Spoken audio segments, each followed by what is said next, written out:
തദ്ദേശ തെരഞ്ഞെടുപ്പിന്റെ ആ റിസൾട്ടും വന്നു, ക്രിസ്മസും കഴിഞ്ഞു, ന്യൂ ഇയറും കഴിഞ്ഞു. എന്തൊരു ശാന്തത. ശാന്തതയാ കൊള്ള. സംഘർഷഭരിതമായ ഒരു ഇലക്ഷൻ വരാനിരിക്കുന്നതേ ഉള്ളൂ. അപ്പൊ പിന്നെ ഈ തദ്ദേശ തെരഞ്ഞെടുപ്പിന്റെ റിസൾട്ടേ ഈ വരുന്ന നിയമസഭാ ഇലക്ഷനെ സ്വാധീനിക്കൂ? ഒന്ന് ചോദിച്ചു പോകാം. ചോദിച്ചു പോകാം.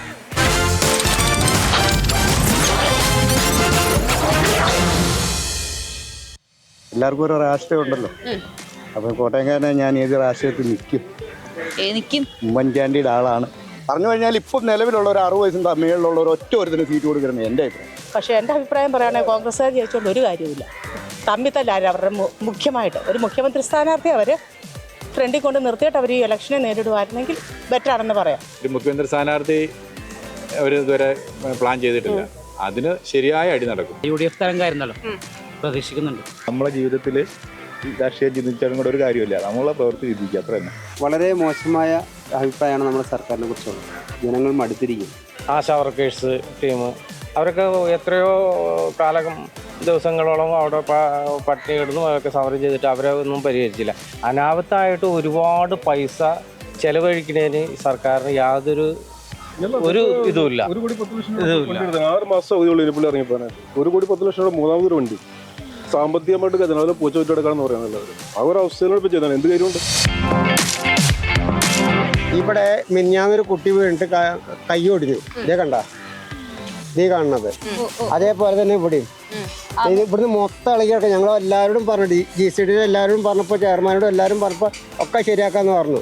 ഇതേപോലെ ശരിയാക്കാതെ നേരം കിട്ടിയിട്ടില്ല. പിണറായി എത്രയും പെട്ടെന്ന് ഇറങ്ങിപ്പോയി. ഈ സർക്കാർ എന്തായാലും മാറും. കാരണം ഞാനൊരു കമ്മ്യൂണിസ്റ്റ് ചിന്താഗതിക്കാരനാണ്. നമ്മൾ പോലും അങ്ങനെയാണ് ഇപ്പോൾ ചിന്തിക്കണം. സാധാരണ ജനങ്ങളോട് സംസാരിക്കാൻ നമുക്ക് പറ്റുന്നില്ല. കാരണം അവരുടെ ചോദ്യങ്ങൾക്ക് മറുപടി കൊടുക്കാൻ നമുക്ക് പറ്റുന്നില്ല. ഏതായാലും ഒരു മാറ്റം ഉണ്ടാവും, അത് ഉറപ്പാണ്. നമുക്ക് 2 ഫാമിലിനെ കിട്ടിയിട്ടുണ്ട്, അതും കോഴിക്കോട്. നമുക്ക് ചോദിക്കാം. ഒരു ഭരണമാറ്റം നിർബന്ധം. 10 വർഷമായില്ല ഭരിക്കുന്നത്, 5 വർഷം മാറി ഭരിക്കട്ടെ. ഭരണമാറ്റം കണ്ടില്ലേ ഇപ്പൊ? അയ്യപ്പന്റെ സ്വർണം പോലും ഇല്ല, പിന്നെ എന്താ പറയാനാ?